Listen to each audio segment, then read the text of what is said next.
আসসালামু আলাইকুম ভিউয়ার, কেমন আছেন? আশা করি ভালো আছেন। আজকে আপনাদের সাথে শেয়ার করব বাংলাদেশে আসা প্রথম লটের আরও একটি হিনো একে 8J বাস সম্পর্কে কিছু বিস্তারিত তথ্য। তো চলুন আর দেরি না করে আজকের ভিডিওটি শুরু করা যাক। বাংলাদেশের প্রথম লটের হিনো একে 8J একটি বাস যুক্ত হলো ইকোনো সার্ভিসের বহরে। বাসটি বর্তমানে অন্যান্য বাসগুলোর মতোই রেজিস্ট্রেশনের অপেক্ষায় রয়েছে।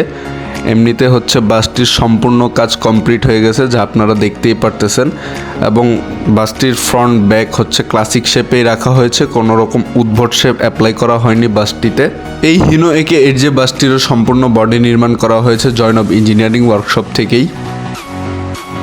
বরাবরের মতোই ক্লাসিক্যাল এই ড্যাশিং ফ্রন্টটির জন্য প্রশংসায় ভাসছে তারা, কিন্তু নেটিজনেরা ব্যাক সাইডে এই টেডলাইটটি দেওয়ার কারণে অনেক ধরনের মন্তব্য করছেন।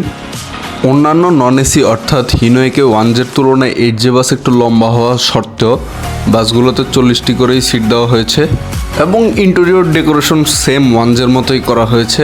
মানে 1J বাসে যে সিটগুলো ব্যবহার করা হয় ওইরকম সিটগুলোই ব্যবহার করা হয়েছে, নরম লেদারের সিট এবং একটি করে হেডরেস্ট।